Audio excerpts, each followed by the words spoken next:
Bien, vamos a empezar nuestra reunión de esta mañana. Vamos a ver el Salmo 130. Gracias a Dios que nos permite tener esta enseñanza del Salmo. Y este Salmo es algo muy importante, ¿verdad? Es uno de los salmos más preciosos que hay en la Biblia, según el testimonio de muchos. Es un salmo muy importante en las vidas cristianas y especialmente está muy conectado con el Nuevo Testamento. Entonces este salmo nos habla primeramente de un clamor intenso por el cual está pasando el salmista, y después nos habla de una condición universal del hombre, y finalmente acaba hablándonos de una abundante redención. Por eso el tema que vamos a ver ahora se llama abundante redención, porque es de lo que termina hablando el Salmo. Vamos a decir que empieza lóbregamente, al parecer, y termina entusiastamente, con una acción de gracias maravillosa, como varios salmos. Fíjense que nos hemos dado cuenta que varios salmos empiezan de esa forma, ¿no? Melancólicos, y acaban de una manera triunfante, como que cuando nos ponemos a orar al Señor, casi siempre Él en la oración va hablando a nuestro corazón, y yo creo que es lo que pasaba con ellos, ¿verdad? Empezaban a meditar, empezaban a orar y finalmente terminaban exaltando la gloria del Señor. Vamos entonces a ver el Salmo 130 y vamos a hacer una oración para que Dios nos guíe en esta ocasión. Señor, queremos encomendarte en tus manos esta exposición del Salmo 130. Te damos muchas gracias por estas enseñanzas que nos has dejado. Gracias también porque son aplicables directamente a nuestras vidas personales. Queremos agradecerte porque nada de tu palabra cae a tierra, Señor. Todo, como tú lo dices, no volverá vacía. Queremos pues darte muchas gracias por la esperanza que nos menciona aquí el salmista, una esperanza confiada y segura, pero especialmente una abundante redención. Queremos pedirte que nos guíes, que abras nuestros corazones, que nuestro entendimiento también lo abras, y que también podamos cantar con gozo estas alabanzas. En el nombre de Cristo te lo pedimos. Amén, Señor. Bueno, vamos a cantar un canto que nos habla de esta comunión, la comunión preciosa con Dios. Este es el canto que se llama Dulce Comunión, que es el 360. Este canto está relacionado con el tema del que habla este salmo, porque nos dice que Dios ha hecho posible que tengamos una comunión garantizada con Él. Si la comunión con el Señor no estuviera basada en fundamento firme, pues no podríamos tener certeza de la comunión con Dios. Entonces la comunión con Dios es una de las maravillas de la vida cristiana, porque qué hermoso es como Noé, ¿verdad? Y como Enoc caminaron con Dios, dice la Biblia, anduvieron con Dios como paso por paso, es decir, Él siendo el guía y ellos siguiendo. Es algo precioso, por lo cual la comunión con Dios es constante, continua. Vamos a cantar entonces el canto número 360, Dulce Comunión, y es el número 3 nuestro.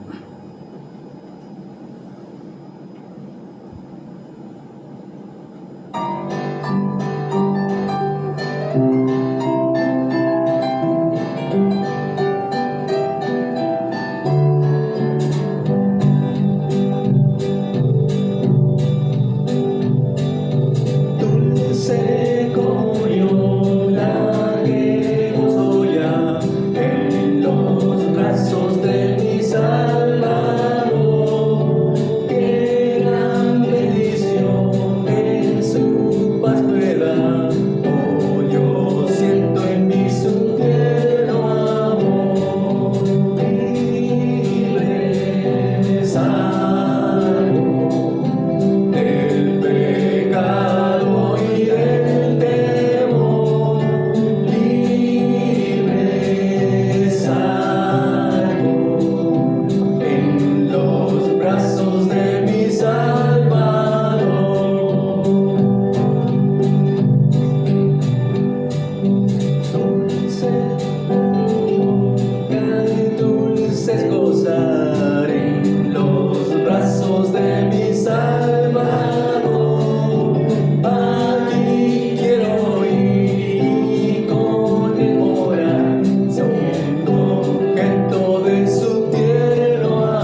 salvo en los brazos de mi Salvador.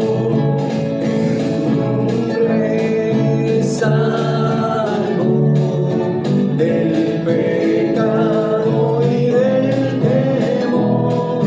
Libre, salvo en los brazos de mi Salvador, en los brazos de mi Salvador.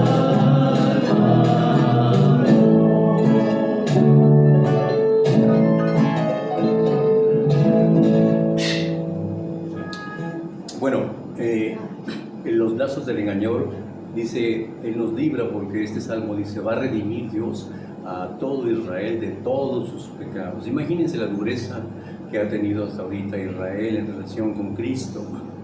Bueno, la promesa de este salmo es que el Señor va a redimir a Israel de todos sus pecados. Y esto nos da una gran esperanza, porque muchas veces nosotros también nos sentimos afligidos por los pecados, ya sea los pecados nuestros o los pecados de otros.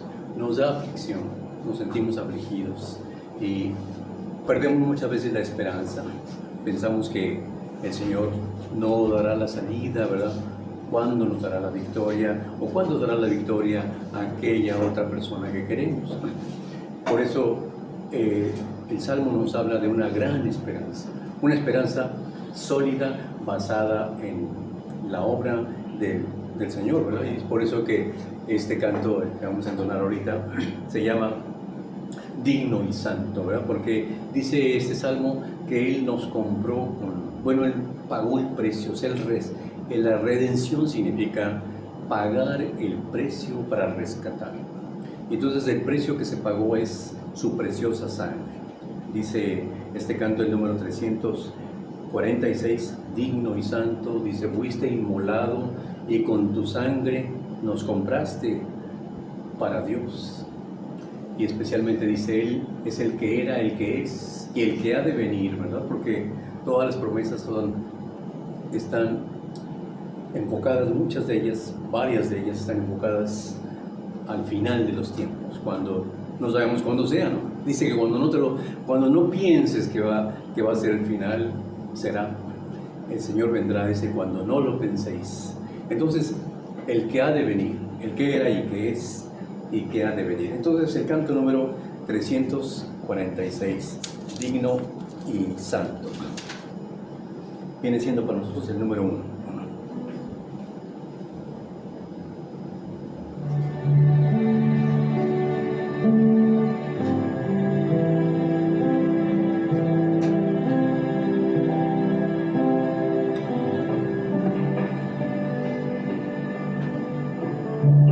Digno y santo, el Cordero que inmolado fue. Nuevo canto entonaremos al que es nuestra propiciación. Digno y santo, el Cordero que inmolado fue. Nuevo canto entonaremos al que es nuestra propiciación. Santo, santo, santo, Dios todopoderoso, quien era y es y ha de venir.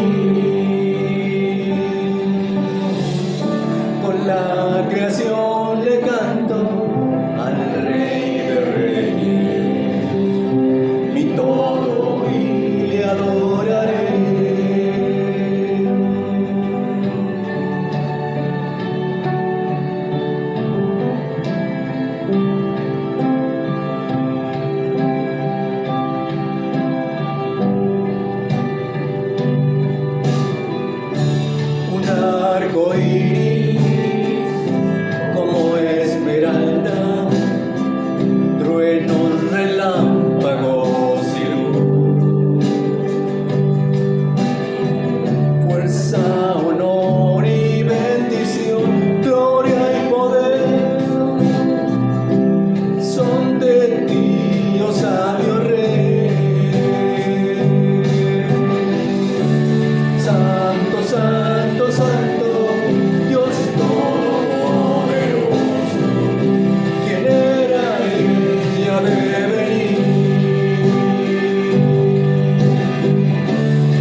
Hermoso canto, ¿verdad? Es un canto que nos recuerda lo que dice Apocalipsis. Cantaban un nuevo cántico que decían: digno eres de la honra, de la gloria y el poder, porque tú fuiste inmolado y con tu sangre nos compraste, nos redimiste para Dios. Es un alto precio entonces el que el Señor pagó. Entonces, cuando andamos en la vida cristiana, normalmente, como nos menciona también este salmo, hay veces que pasamos por una grande aflicción, una grande tristeza, o pasamos por periodos incluso a veces prolongados de aflicción. Puede ser en un momento dado que cierta aflicción se prolongue y parezca que Dios no nos responde. Es por eso que el salmista empieza con este salmo clamando al Señor, pidiendo que Dios le escuche. Y desde luego que Dios no tiene ninguna invalidez para escuchar. No sería necesario pedirle a Dios que ponga atención, porque Dios es omnisciente, ¿no? Pero es una forma de expresar el clamor y la necesidad cuando el problema se agrava o cuando la aflicción es intensa. Señor, atiende mi oración. Es el canto que vamos a entonar ahorita, que se llama Escucha mi oración. Es el número 64 de nuestros corarios. Escucha mi oración, Señor, atiende a la voz de mi clamor, porque a veces pareciera como que Dios está indiferente a nuestros problemas, que Dios no nos hace caso, y muchas veces nos resentimos contra Dios. Nos pasa que nos sentimos como despreciados o desechados por parte de, como si Dios realmente no le importáramos, no tuviera cuidado por nosotros, y pareciera que, Señor, ponme atención, ayúdame, voltea a verme quizás, ¿no? Hazme caso. Entonces es lo que nos dice también este salmo, y el canto número 64 que vamos a entonar, que viene siendo basado en el Salmo 5, ¿no? Pues un salmo muy parecido al que vamos a meditar en esta ocasión, y es el número 4 para nosotros.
atenderá la voz de mi clamor,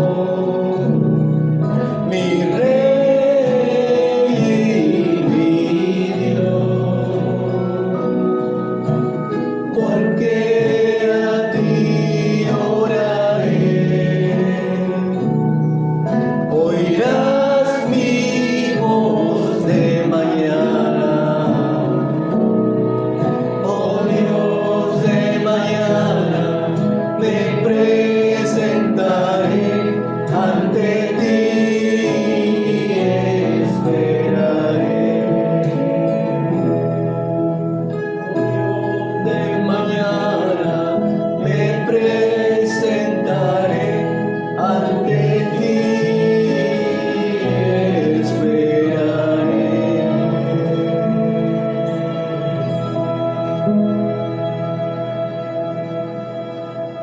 Entonces dice que hay que orar, ¿verdad? Pero esperar, porque en este salmo exactamente se enfatiza mucho la importancia de esperar, y no solamente la importancia, sino las ventajas de esperar, porque nos desesperamos, muchas veces nos impacientamos, muchas veces cuando estamos esperando, a nadie le gusta esperar, pero es necesario esperar.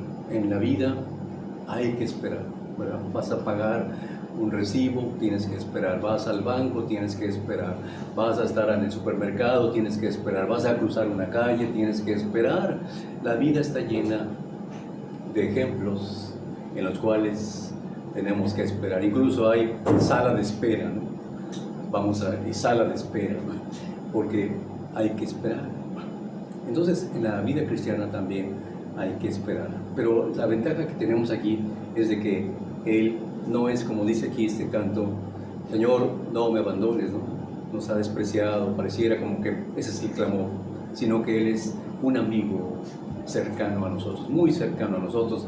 Y ese canto que vamos a entonar, el último que vamos a cantar esta mañana antes del mensaje, se llama Hermoso Salvador. Es el número 353, Hermoso Salvador. Y viene siendo el número 2 para nosotros, hermano.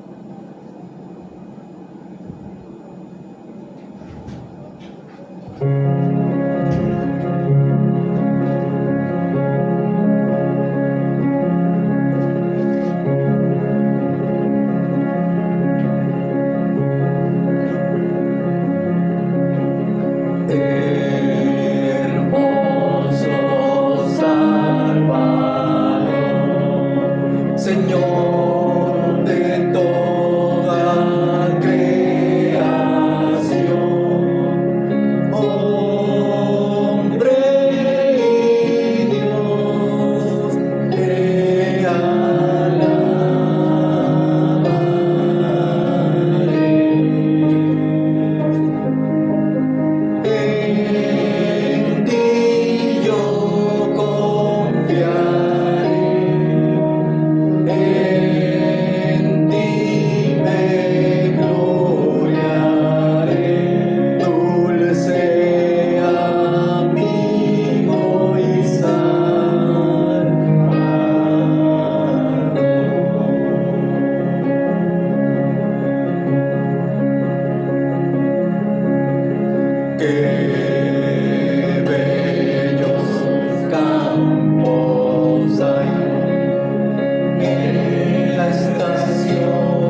Biblias en Salmo 130.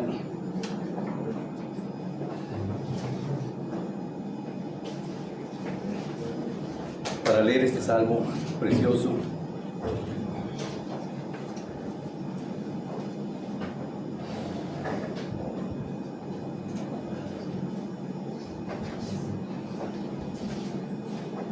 Que tampoco sabemos quién es el autor, ¿verdad? Bueno, a mí me da mucha impresión por el estilo, por la similitud con otros salmos, que es de David también. Este salmo, ¿verdad? Es un salmo muy importante, muy bonito. Y dice así el Salmo 130, cántico gradual. De lo profundo, Jehová, a ti clamo. Permítanme, voy a ponerme aquí.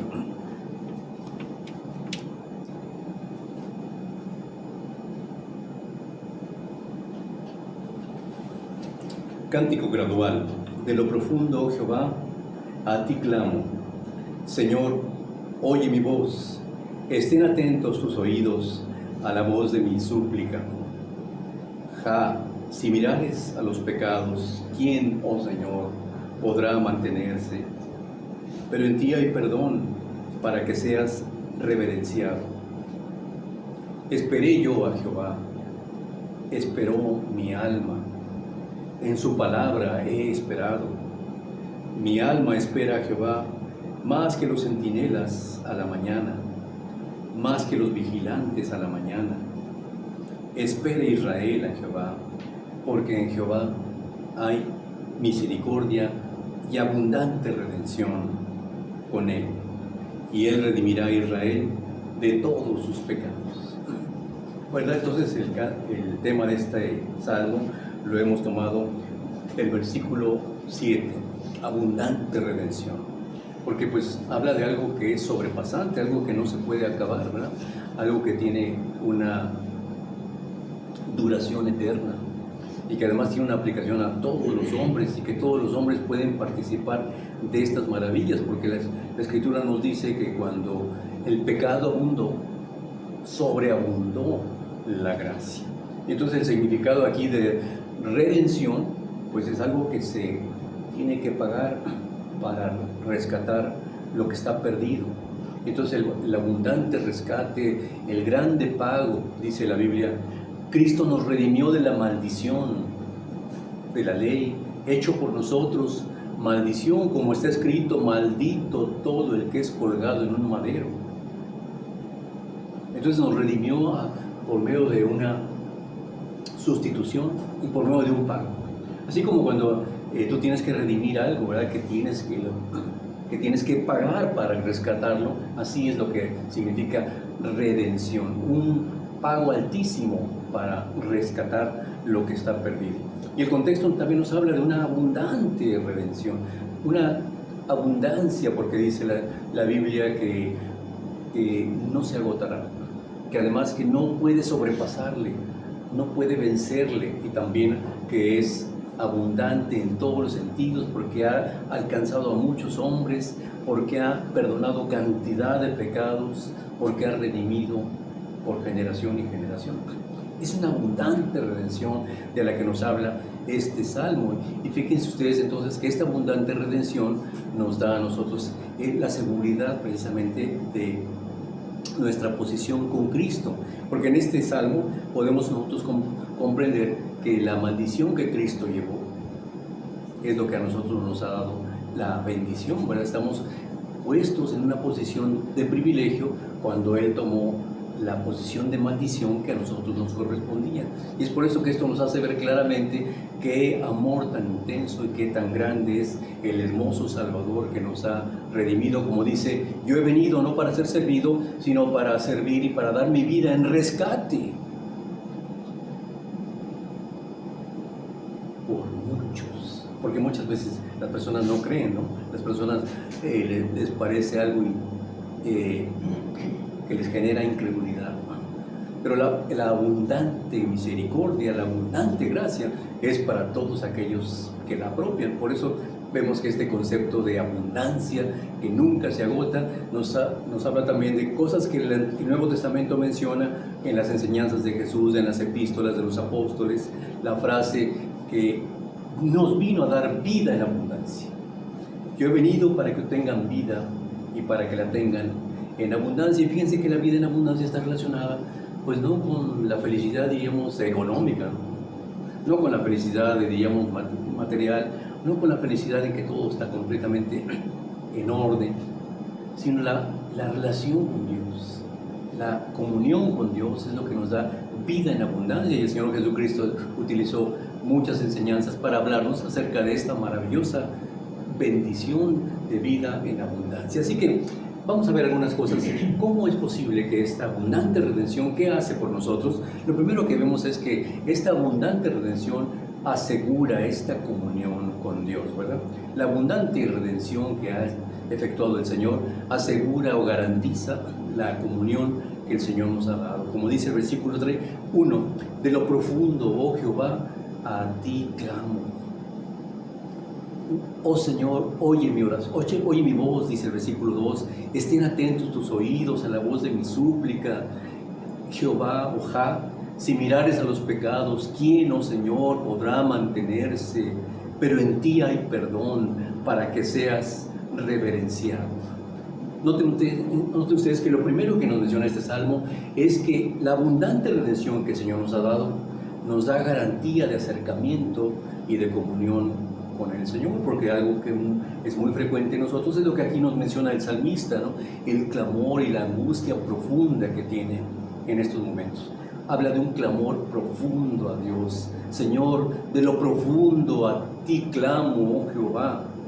Entonces está hablando de un clamor profundo, está transmitiendo la idea de que tiene una sensación de gran quebranto, una situación de desesperación, de gran necesidad en la cual él está clamando al Señor por ayuda. Y la frase implica que está experimentando una situación muy angustiante.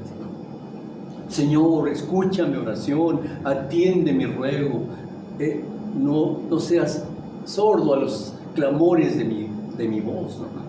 Y pareciera como que le está diciendo al Señor, como si el Señor tuviera una incapacidad para escuchar, pero él está hablando de una súplica, una intensidad profunda, de un problema por el cual está viviendo.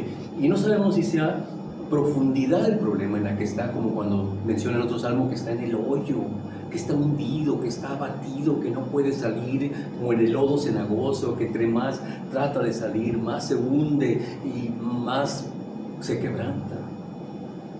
Señor, estoy en lo profundo.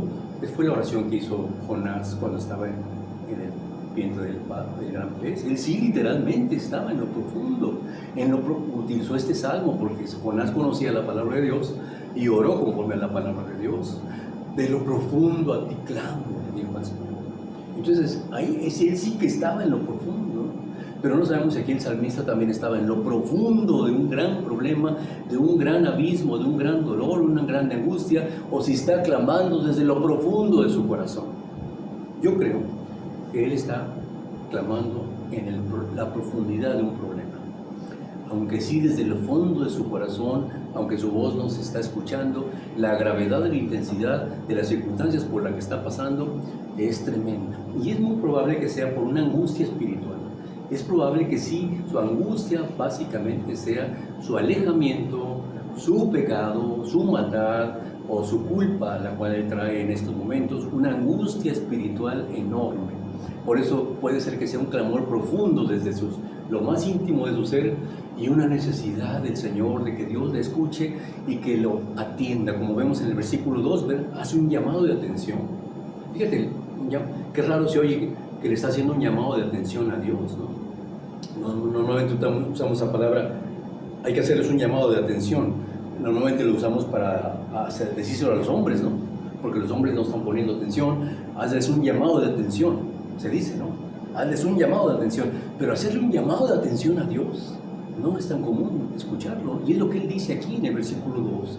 Señor, oye mi voz, estén atentos tus oídos a la voz de mi súplica. Entonces, el clamor que él está usando dice que Dios oiga su voz y no se refiere a algo audible. Porque te imaginas cómo estaría clamando el salmista con la idea de que Dios le escuche. Si él entiende que el Señor está en los cielos, tendría que estar gritando, ¿no? Entonces no se está hablando de una cosa audible que todos otros puedan estar escuchando, sino de un clamor intenso, una cosa profunda donde puede hacer que la persona que esté a tu lado no escuche lo que te está pasando, no sepa el clamor tan intenso que tú tienes, pero que tú le estás rogando al Señor. Escucha, Señor, mi voz, atiende a mi clamor, no estés sordo a la voz de mis súplicas, porque es lo que parece.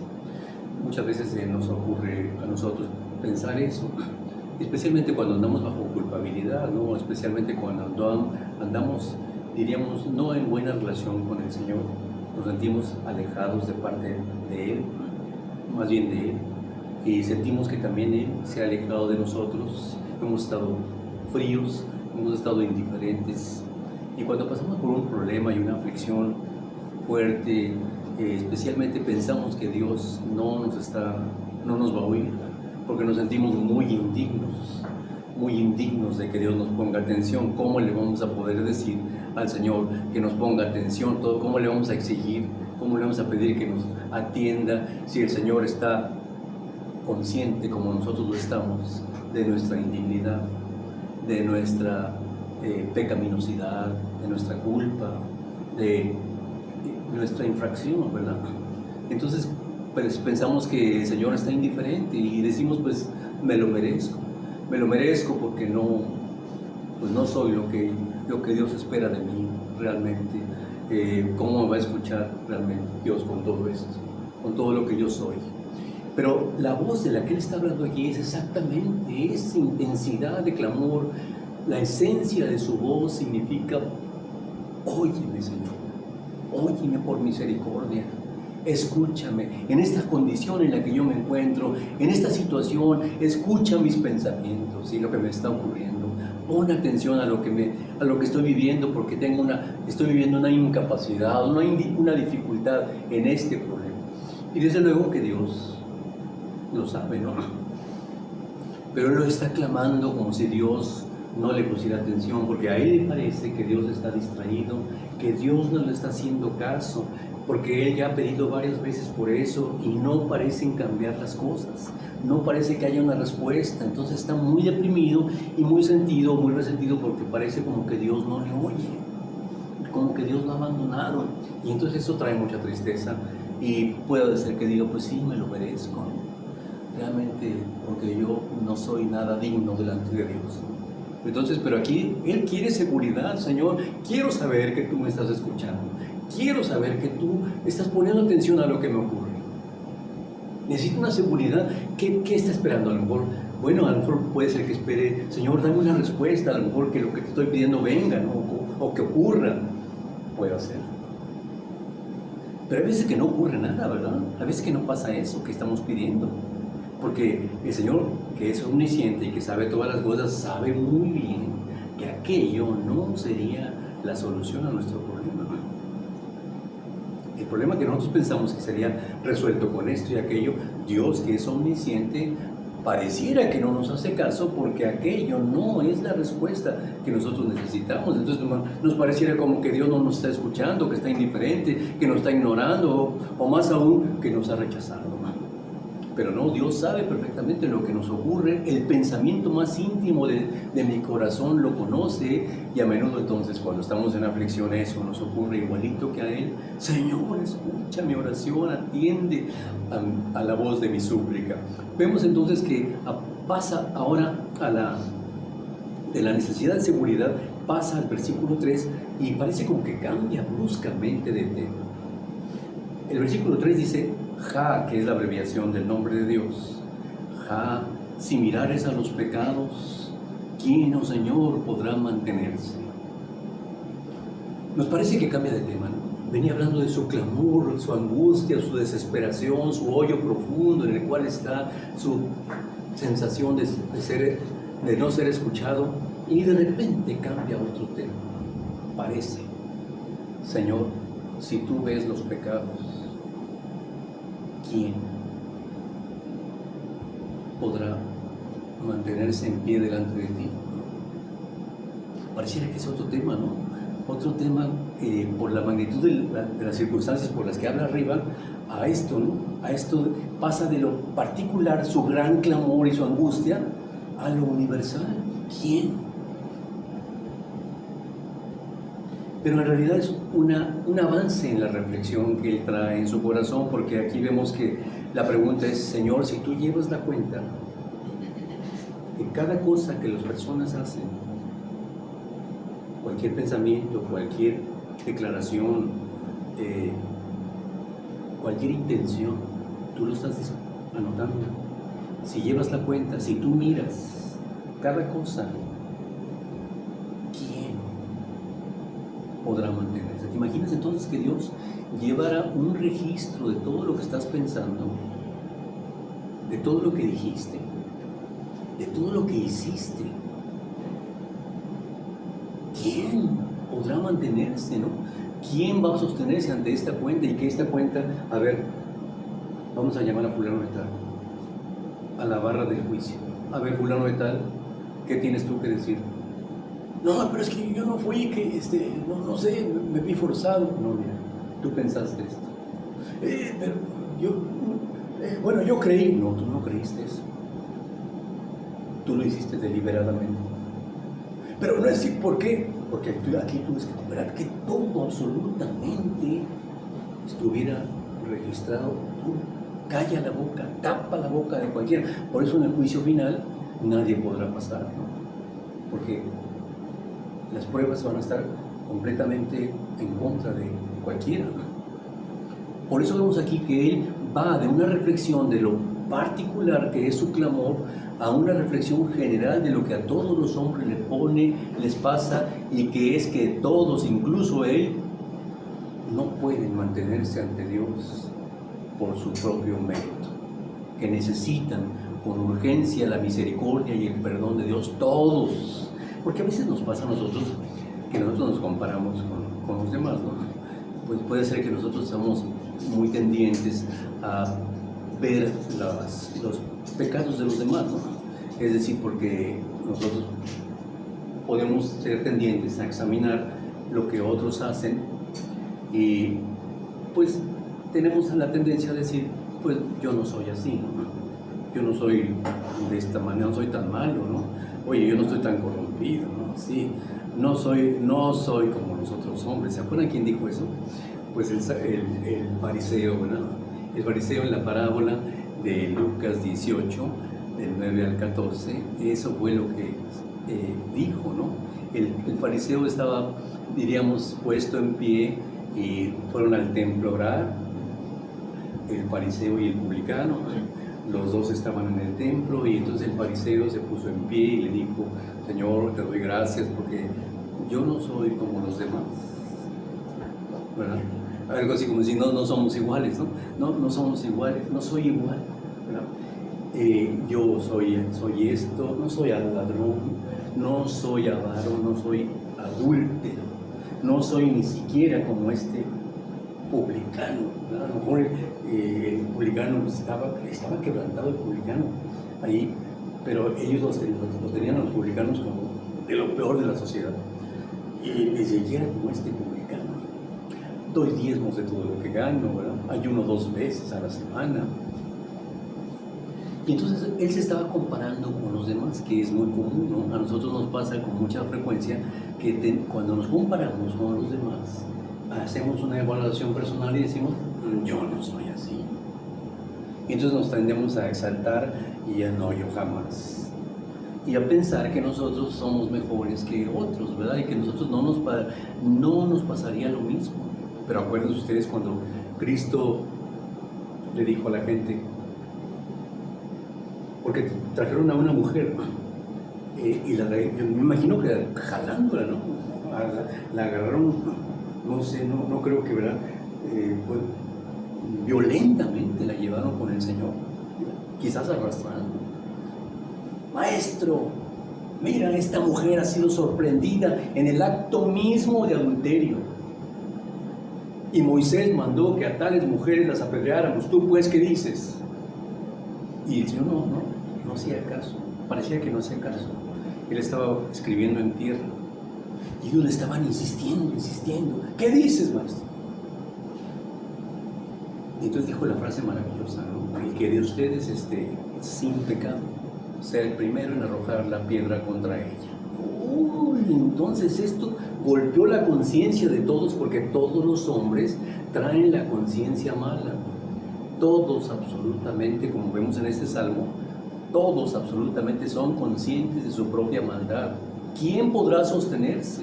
Entonces se empezaron a retirar, los más viejitos, ¿verdad? Se empezaron a retirar. ¿Por qué será que los más viejitos se empezaron a retirar primero? Porque la carga de pecados que ya traen en su memoria y en su disco duro, diríamos, es impresionante, porque los jovencitos pues todavía están como nuevos, ¿no? Pero ya viejos, ¿quién podrá mantenerse? El único que nunca pecó y que fue completamente inocente fue el Señor Jesucristo. Porque cuando Él le dijo a la gente, ¿quién de ustedes me acusa de pecado? Todos nosotros en un momento dado sentimos pena, ¿no? Vergüenza. Ay, discúlpame porque yo hice esto. Oye, perdóname porque tal cosa, esta infracción cometí contra ti, mira, se me olvidó. O discúlpame. Todos traemos una conciencia de pecado. Y en muchas ocasiones ofendemos a otras personas. Pero el único que nunca se le dé conciencia de pecado pidiendo perdón es el Señor Jesucristo. Al contrario, les dijo a la gente, a los escrutadores fariseos, ¿quién de ustedes me acusa de pecado? Y esto demuestra su gran pureza, ¿no? El Cordero inocente que fue inmolado por nuestros pecados, el único digno, Dios realmente hecho carne y manifestado en forma humana, con una pureza que dice Pedro, nosotros nunca le vimos, nunca hizo maldad, nunca hubo engaño en su boca, los que vivieron 3 años con Él, día con día, ¿no? Ni una sola maldad, ni un solo engaño en su boca. Entonces esto nos habla de la gran pureza que Él tiene y la gran perfección que tiene para ser nuestro mediador y nuestro reconciliador delante de un Dios santo. Es por eso que el único que no tiene conciencia de pecado, que nunca refleja esta sensación de culpa que todos reflejamos, es el Señor Jesucristo. Pero, ¿qué pasa entonces con una persona como el fariseo? ¿Cómo es posible que pueda decir, te doy gracias, Señor, porque no soy como los otros hombres, ladrones, adúlteros, avaros, ni siquiera como este publicano? ¿Cómo es posible? ¿A qué grado puede llegar la ceguedad del alto concepto de una persona que crea que es realmente mejor que los demás? Cuando uno se compara entonces con los demás, saca esa evaluación. Por eso cuando uno se compara ante la perfecta ley de Dios, ¿a quién podrá mantenerse? Todos descalificados, todos reprobados. Es por eso que el Señor nos menciona aquí en el Salmo 130 que si tú mirares a los pecados, nadie absolutamente sería capaz de ponerse enfrente y decir, yo no. El hombre que lo hizo así, dice la Biblia, que no fue justificado, mientras que al lado estaba otro que estaba completamente quebrantado, angustiado, afligido, como lo que pensamos que el Salmo estaba iniciando con esa aflicción y angustia. Pareciera que la angustia que él está hablando en los primeros versículos se relaciona con el versículo 3 porque está hablando de su condición personal. Por eso pareciera como que cambia de tema del versículo 2 al 3, pero no cambia de tema, sino que está reflexionando, Señor, si tú miras a los pecados, ¿quién podrá tener comunión contigo? ¿Quién podrá buscarte? ¿No? Entonces, vemos aquí a una persona, un publicano que estaba, diríamos que estaba cabizbajo, que estaba golpeando el pecho, que no quería ni siquiera levantar la vista y que clamaba, Dios, sé propicio a mi pecador, manda la propiciación para mis pecados. Os digo, dice el Señor, que este descendió justificado antes que aquel. Probablemente a aquel otro le pasó como a Pablo, ¿no? Ya ves cómo era Pablo. Pablo era una persona sumamente religiosa, Saulo, ¿no? era sumamente estricto en la religión. Y en Filipenses capítulo 3 nos describe todas sus credenciales impecables. Dice que era irreprensible en cuanto a la ley. Oye, ¿cómo? Entonces ahí como que se equivocó la palabra de Dios, ¿no? Mira, Saulo, irreprensible en cuanto a la ley. Porque Saulo estaba hablando de todo lo que es externo, todo lo que los hombres ven. Entonces, nunca se le vio a Pablo nada malo. Siempre era de los cumplidores, de los perfectos, diríamos en el grupo de la sinagoga, donde se reunían, donde estudiaban. Era perfecto, era impecable. Nunca se le vio una falta. Pero cuando él se conoció a sí mismo, porque encontró al Señor en el camino a Damasco, cuando él iba persiguiendo a cristianos, y que el Señor le dijo: ¿por qué me persigues? Dúrate, cósate dar cosas contra el aguijón. Y él se convirtió, entonces empezó a reflexionar en sí mismo. Y es lo que lo vemos en Romanos 7, ¿no? Cómo él reflexiona sobre sí mismo y reflexiona en la ley, y se da cuenta que la ley y los mandamientos de Dios no están regulando lo externo, sino lo interno. Y dijo: miserable de mí, ¿quién me librará de este cuerpo de muerte? Y dijo: gracias doy a Dios por Jesucristo. Es lo que nos dice el Salmo. Entonces, ¿quién, Señor, podrá mantenerse? Porque el salmista está bien consciente de sus propios pecados. Y es por eso que nos pasa a nosotros, que somos muy duros o muy críticos con los pecados de otros. Ya ven ustedes que puede llegarnos a pasar de que nosotros culpemos a los demás de lo que también es nuestra culpa. ¿Qué pasa? Por ejemplo, ¿qué hizo Adán, no? ¿Se acuerdan lo que hizo Adán? Adán dijo: Señor, tú me diste a esta mujer y ella me dio del árbol y yo comí. ¿Verdad? ¿Te das cuenta entonces cómo ella le está diciendo, está culpando a Dios, está culpando a Eva de su responsabilidad? Y dice: y yo comí. Pero se está presentando a él como inocente. Luego, cuando Dios confrontó a Eva, ¿qué dijo Eva? La serpiente me engañó y yo comí. Esa tendencia tan constante en la sociedad a buscar echarle la culpa a los otros para nosotros justificarnos delante de los ojos de los demás es una costumbre común. Somos descendientes de Adán en ese sentido. Buscamos culpables, echarle la culpa al otro en lugar de asumir nuestra propia culpa. ¿Qué podría haber dicho Adán? Señor, sí es cierto, yo deliberadamente te desobedecí. ¿Qué podría haber dicho Eva? Yo deliberadamente comí porque pensé que eso nos iba a dar mucha sabiduría. Entonces, a ese grado llega la actitud crítica del hombre, al grado de culpar a otros para presentarse él inocente. La ceguera que vemos en el fariseo de que no se da cuenta de la intensidad de su maldad, la vemos también en la actitud de querer justificarse a sí mismo. ¿Y qué pasa, por ejemplo? ¿Se acuerdan ustedes cuando aquel hombre, a qué grado puede llegar la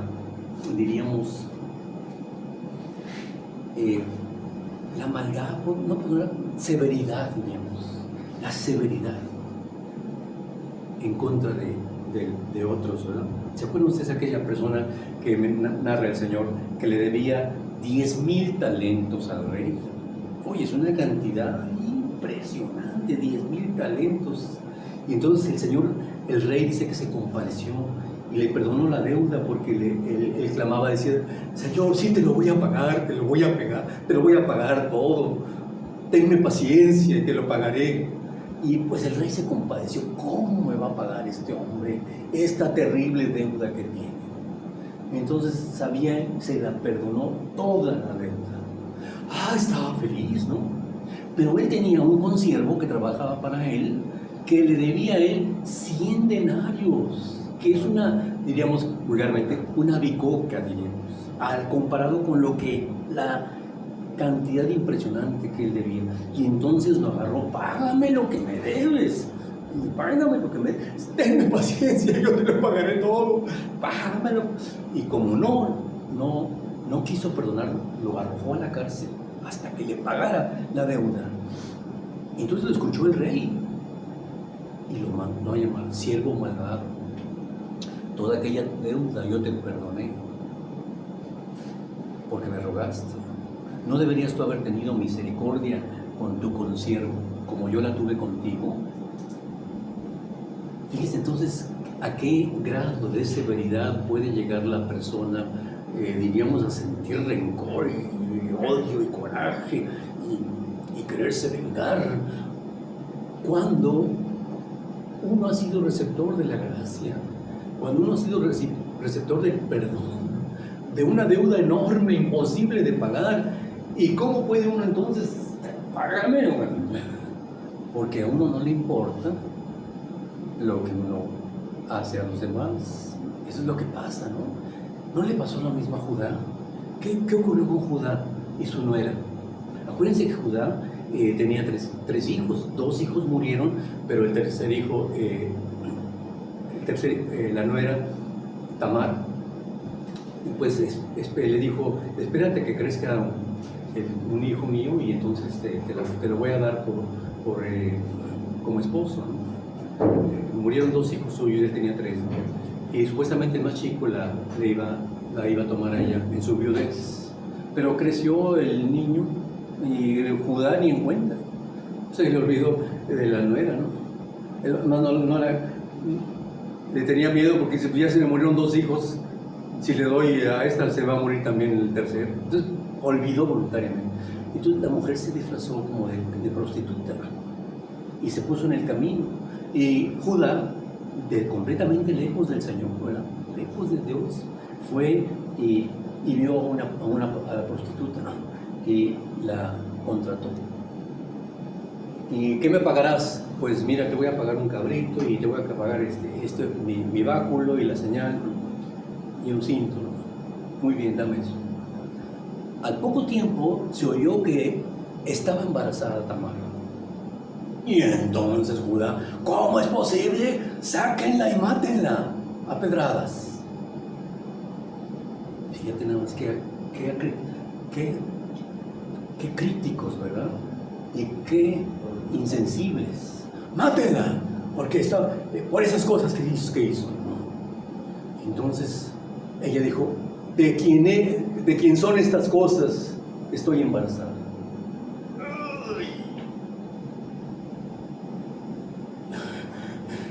Perdóname, más justa eres tú que yo. Fíjate nada más a qué grado llega la insensibilidad. Todo eso es porque, Señor, pensamos que nosotros somos justos en nosotros mismos y mejores que los demás, y nos comparamos, y por esa razón el salmista dice: ¿a quién podrá mantenerse? Pero luego dice el versículo 4, ¿te fijas? Pero en ti hay perdón, Señor, para que seas reverenciado. Qué bonito, ¿no? Porque la gente piensa que no, el evangelio es muy fácil, ¿no? Sí, claro, Cristo ya me perdonó y que puedo hacer lo que yo quiera, ¿no? No, fíjate que no, en realidad lo que produce, el efecto que produce el perdón de Dios es gratitud, Señor. A pesar de mi maldad y a pesar de mi gran pecado, del cual yo soy consciente también, como nos dice el salmista en el versículo 1, Señor, hay una actitud de gratitud, como aquella mujer que le lavó los pies al Señor, que se los enjugó con sus cabellos y estaba llorando, ¿no? Y aquellos otros dijeron: no, hombre, si este hombre supiera qué clase de mujer es aquella que le está tocando los pies. Entonces ven qué actitud tan fuerte, pero qué hermoso es la declaración del versículo 4: en ti hay perdón, para que seas reverenciado. El Señor ha conquistado corazones, no de gente: te doy gracias, Señor. No, esos corazones no, porque nunca van a necesitar al Señor, sino el corazón quebrantado, contrito. Señor, sé propicio a mí, pecador, que ya no se compara con otros y que dice: yo soy mejor, que yo no haría eso, sino el que se enfrenta ante Dios y se ve a sí mismo: Señor, esto soy yo, sé propicio a mí, pecador. Por eso el salmista se regocija en la bendición del Señor. En segundo lugar, vemos que este salmo habla acerca, ya que habló acerca de la seguridad que nos da el Señor para tener una relación y una comunión con Él sobre bases firmes. su redención absoluta, su completa redención. En segundo lugar, vemos que este salmo nos habla acerca de la importancia o diríamos el incentivo para confiar en Dios. Lo vemos porque en la segunda parte del versículo ya empieza a hablar acerca de la necesidad de esperar en Dios, que es lo equivalente a confiar en el Señor. La palabra de Dios menciona que la espera confiada, el reconocimiento de la soberanía de Dios, el saber que Él es el que nos guía y que nos conduce como lo promete.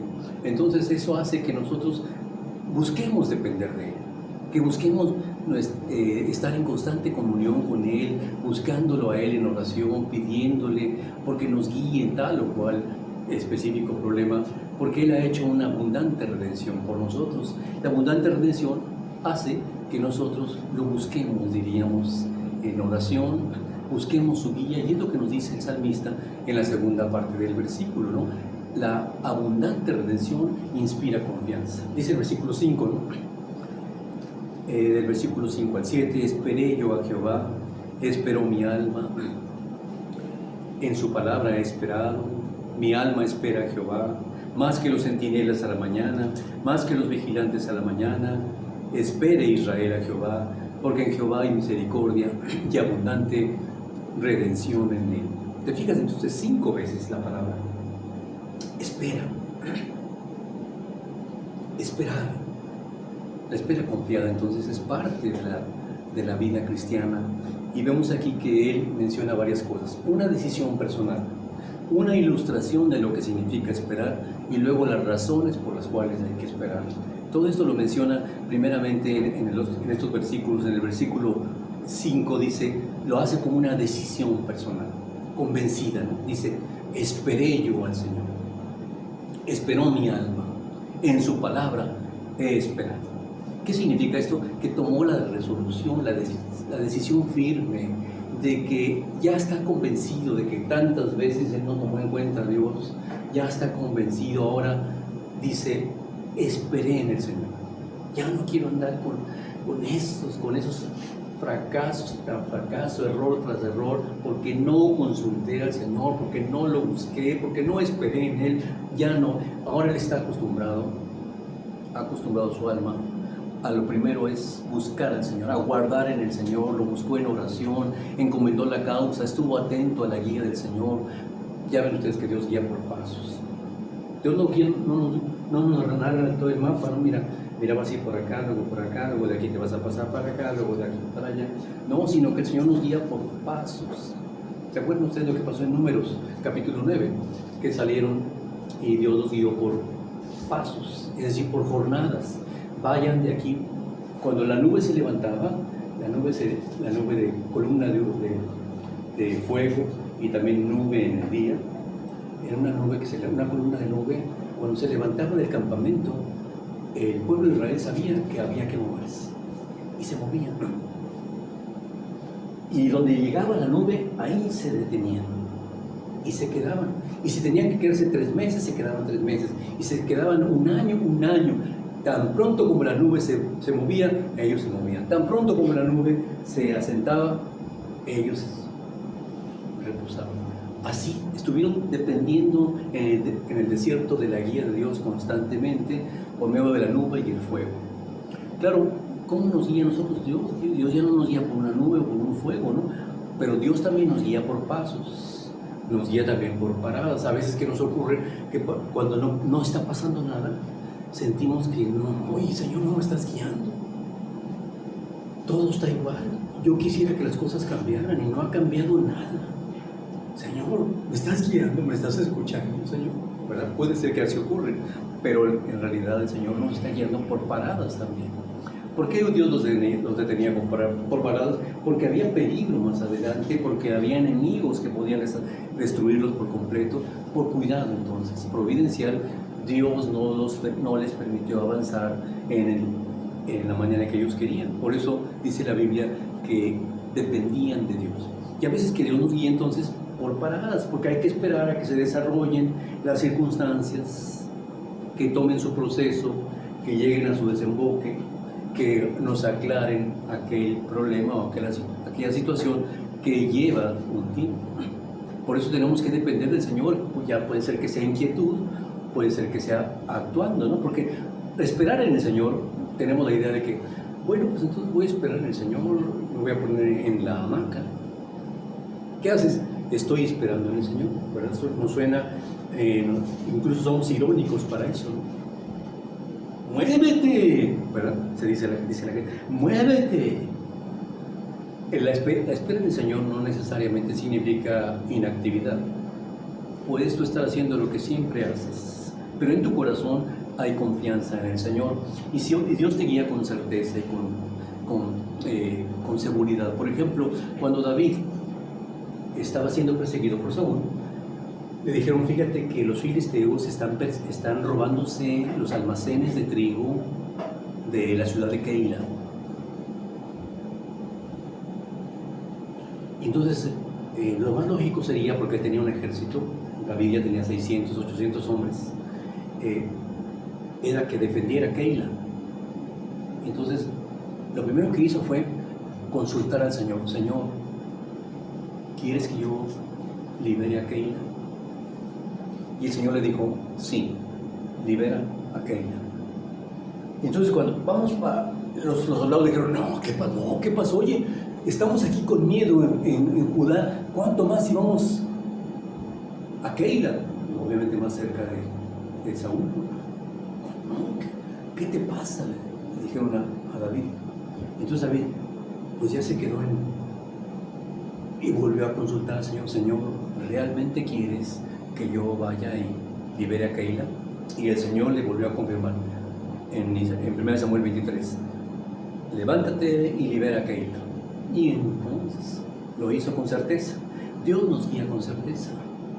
Cuando hay duda y cuando tenemos inseguridad, pues tenemos que esperar. Es una necesidad. Entonces le dio una gran victoria. Pero Keila era una ciudad amurallada, ¿no? Entonces, cuando David ya fue, ¡viva el héroe! ¡No, gracias! ¡Qué bien! David, entonces, oyó Saúl que estaba él encerrado en ciudad amurallada. Y dijo, este es mío ya. Porque en ciudad amurallada, pues los voy a sitiar, no los voy a dejar entrar ni salir hasta que me entreguen a David. Entonces me lo van a echar por el muro. Claro que sí. Y entonces David dijo, Señor, yo tengo entendido que Saúl quiere venir a Keila por mí.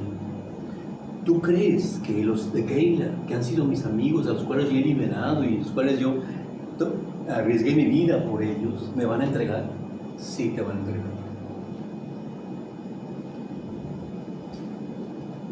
Pero la pregunta era, pero Señor, es que yo los liberé. Sí, te van a entregar. Sí, porque a la hora de los trancazos, ¿verdad? Primero yo, no me importa David. Y entonces la arrojarían por el muro. Entonces, ¿qué hizo David? Ya no preguntó, Señor, ¿debo irme de Keila? Porque ya era ilógico, ¿no? Entonces, Dios nos guía también por el sentido común, por la sensatez, ¿no? Hay que tomar decisiones sensatas, diríamos, porque ya no, tal vez preguntarle al Señor, pues ya no sería correcto. Pero hay que tener mucho cuidado con el sentido común, porque decíamos, es que es lógico, oye, es que no hay de otra. Porque muchas veces el sentido común no usurpa el lugar del Señor. Por eso hay que corroborar. ¿Por qué hicieron los gabaonitas? Se disfrazaron de que venían de mendigos. No, venimos de muy lejos. Fíjate que venimos de muy lejos. Ven nuestra ropa, ya se envejeció. Ve el pan mohoso que sacamos fresco y calientito. Mira nada más tan mohoso. Y ellos se aliaron con los gabaonitas y al día siguiente se enteraron que ellos eran vecinos. Pero dicen, no confirmaron, no consultaron al Señor. Entonces hay que corroborar también. Por eso dice, esperé en el Señor, esperé en su palabra, esperó mi alma en su... Es decir, porque Él está acostumbrado ya a no tomar decisiones impulsivas, ni apresuradas, ni aferradas, sino a ir paso a paso con el Señor, de manera que Dios le dé la victoria. Como dice Isaías, me voy a asegurar y no temer, a corroborar la guía del Señor. Por eso se fue de Keila, y cuando Saúl se enteró, no, ya se fue de Keila, ya para qué, ya desistió de salir. Ven ustedes, estratégicamente el Señor lo dio con de una manera maravillosa. ¿Cómo nos guía el Señor a nosotros? Nos da convicciones firmes con su palabra. Leemos su palabra, la reflexionamos, la meditamos en relación al problema por el que estamos pasando. Sí, lo analizamos, nos hace pensar en el Señor, oramos al Señor por el problema, esperamos en el Señor. Puede ser que vengan circunstancias que nos confirmen, pero hay que tener mucho cuidado, hay que corroborar que aquello es realmente de Dios. O no, ¿verdad? No vamos a no tomar decisiones impulsivas. Todo eso es importante, tomar en cuenta al Señor. Por eso dice, mi alma esperó en el Señor, porque ya estaba acostumbrado Él a hacerlo. Estamos viendo entonces que Dios nos guía por la espera. Dios nos guía por pasos, Dios nos guía por paradas, Dios nos guía con certeza. Dios quita la duda, Dios quita las incertidumbres, Dios confirma, Dios nos guía por el sentido común también, por lo que es sensato, lo que es lógico, ¿verdad? No vemos que David no se aferró, diríamos, él tomó la decisión en base a la guía y la convicción de Dios. Entonces vemos que es importante buscar la convicción, la certeza de lo que se espera, la convicción de lo que no se ve, de manera que Dios nos guíe y nos dé claridad. Vemos entonces que él esperó en Dios, su alma esperó, Dios le dio la pauta, como el músico, ¿no? ¿Qué hace el músico cuando va a entrar? Pues está atento a la voz, a la guía del director, que le dice, ándale, ahora tú entras. Y hay algunos que nada más hacen así, ¡can! Es todo, ¿no? Me ha tocado ver orquestas donde el director les dice, ándale, y suena en esos momentos hermosa la música, porque eso es lo que significa mi alma esperó en el Señor, esperé en su palabra, que Dios dé la pauta. Y por esa razón vemos que Dios le hace a él ahora exhortar a los demás. Ya ven ustedes cómo él explica entonces cómo es que él confía en Dios, cómo es que está esperando en el Señor, y nos describe cómo espera en el Señor en el versículo 6. Fíjense, mi alma espera a Jehová más que los centinelas a la mañana, más que los vigilantes a la mañana. Por si no sabíamos cómo espera David, bueno, si fue David, aquí nos dice un ejemplo. Miren, les voy a poner un ejemplo. ¿Saben cómo espero en el Señor? Porque ya me convencí. Como el centinela espera la mañana. Bueno, ¿y cómo espera la mañana el centinela, el guardia de seguridad? ¿Cómo espera la mañana? La espera con ansias, la espera con clamor, diríamos, pero la espera con seguridad, con confianza. Sabe que va a venir la mañana, aunque ahorita esté en la oscuridad más penumbrosa, diríamos, de la noche. Él sabe que en poco tiempo va a amanecer, va a salir la luz del sol y va a llegar el momento en que él sea relevado, es decir, que vaya a descansar, vaya a su casa a descansar de la noche que ha estado desvelando. Así esperan los vigilantes, así espero yo al Señor, con la certeza confiada de que el Señor, aunque esté muy oscura la situación, me va a dar la luz. Entonces es una espera confiada, ¿no? Es una espera muy interesante, como ilustra él, porque no hay que desesperarse. ¿Por qué no te vas a desesperar? Porque sé que el Señor me va a dar la salida. ¿Cómo lo sabes? Así como amanece con certeza, sin fallar, Dios lo hará conmigo. Y por eso entonces ahora él pasa a exhortar a los demás a que hagan lo mismo, ¿no? ¿Por qué esperar en el Señor? Versículo 7, ¿no? ¿Cómo esperar? Ya nos lo dijo. ¿Y por qué esperar? Aquí lo dice, ¿no? Espere Israel a Jehová, dice el versículo 7, ¿no? Es porque en Jehová hay misericordia y abundante redención con él. Fíjense entonces cómo exhorta ahora a Israel. ¿Te acuerdas que estaba bien derrotado en los versículos 1 y 2? Bien quebrantado, bien triste, bien angustiado. Ahorita él está exhortando a Israel. Espere Israel a Jehová, espere al Señor, y da las razones para esperar por la misericordia de Dios y porque en él hay redención abundante. Son las razones claves por las cuales esperar en Dios, porque Dios es misericordioso. ¿Qué es la misericordia? No darnos lo que sí merecemos. Es misericordia. Y la misericordia incluye dentro la gracia. porque la gracia es darnos lo que no merecemos. Entonces la gracia está incluida en la misericordia. Por eso en Dios hay misericordia, dice, no darnos lo que merecemos, como el padre se compadece con los hijos, como la madre se compadece de aquello que dio a luz. Esa experiencia de compasión y de misericordia por aquel que está en necesidad y en debilidad y inutilidad. Vemos entonces que dice hay misericordia de Dios. Las misericordias de Dios son nuevas cada mañana, nunca decayeron, no hemos sido consumidos por causa de su misericordia, porque nunca decayeron.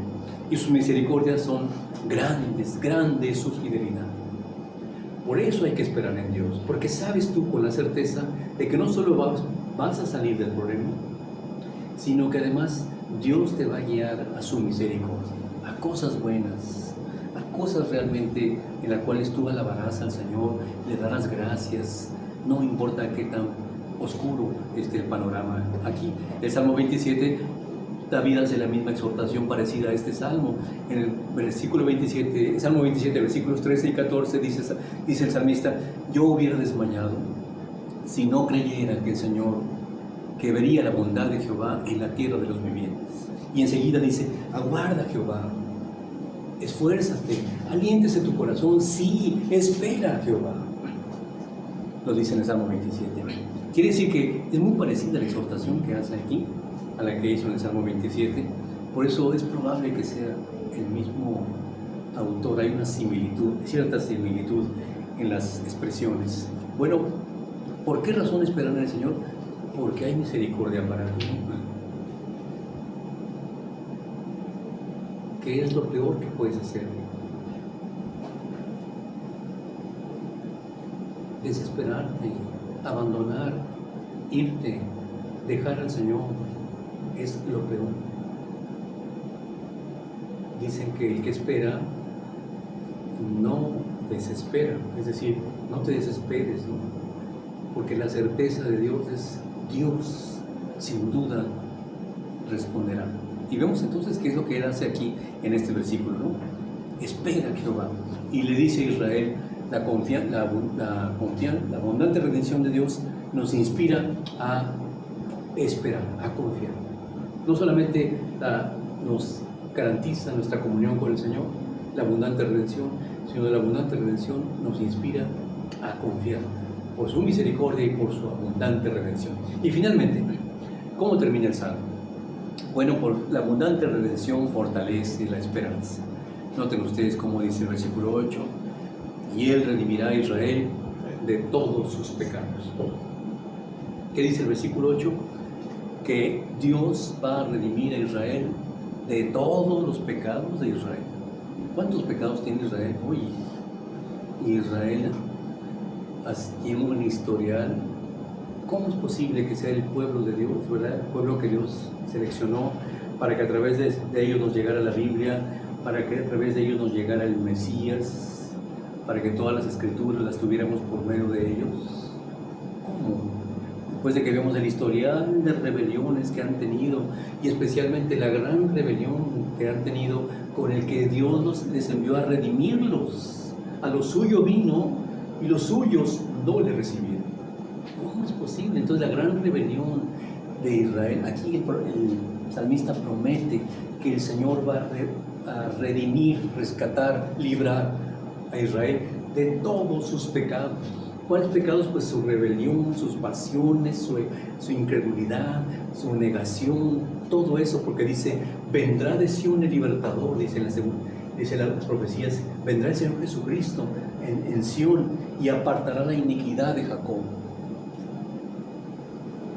Cuando ellos se convenzan de que Jesucristo es el Mesías, el verdadero, el Salvador que han negado por años y años, redimirá el Señor a Israel de todos sus pecados. ¿Qué hace esto para nosotros? Nos da esperanza. La abundante redención fortalece la esperanza porque pues muchas veces nos desesperamos con nosotros mismos y con otros. Nos desesperamos, nos angustiamos, y esto nos da esperanza.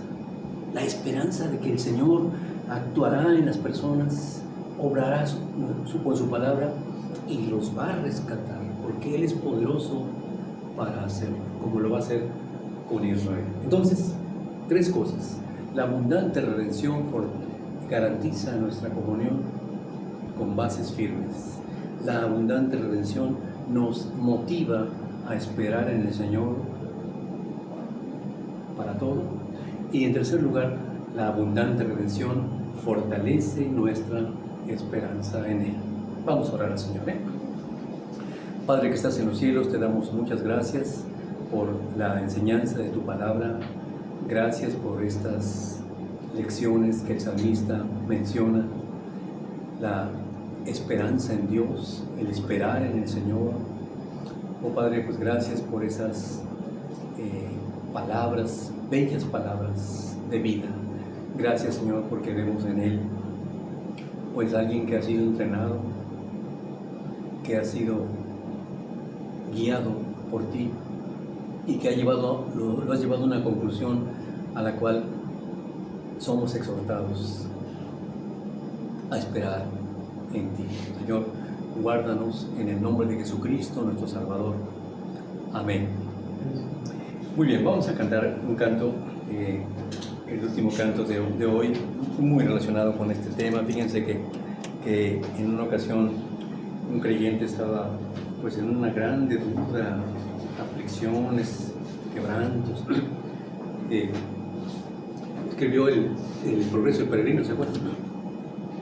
En un libro que escribió, uno que escribió el Progreso del Peregrino, y menciona ahí cómo se metieron al castillo de la duda, quedaron encerrados en el castillo de la duda, y entonces de repente vieron la llave de la promesa.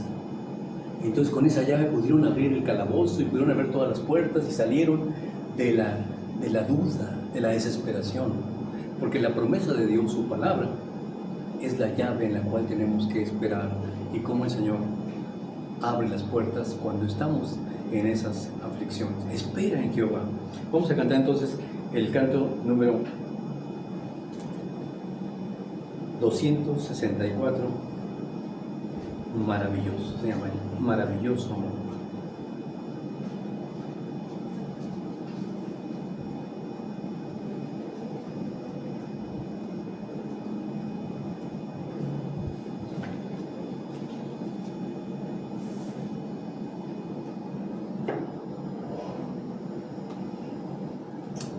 Vamos a cantar entonces el número 5.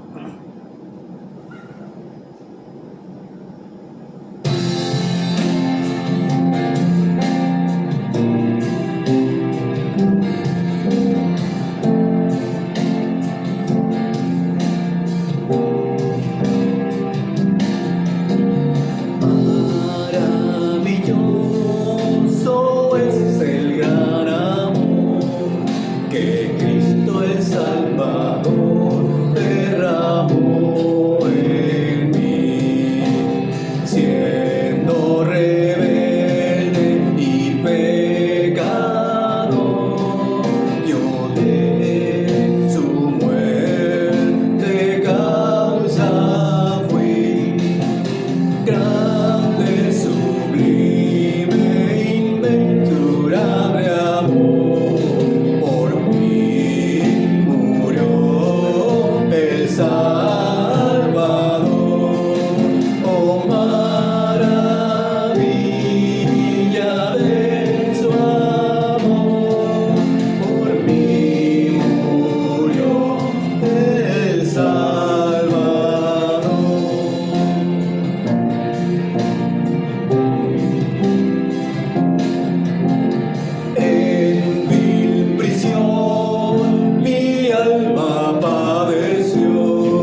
bendiga.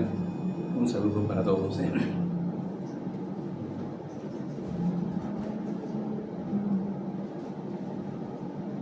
¿Le ponemos pausa?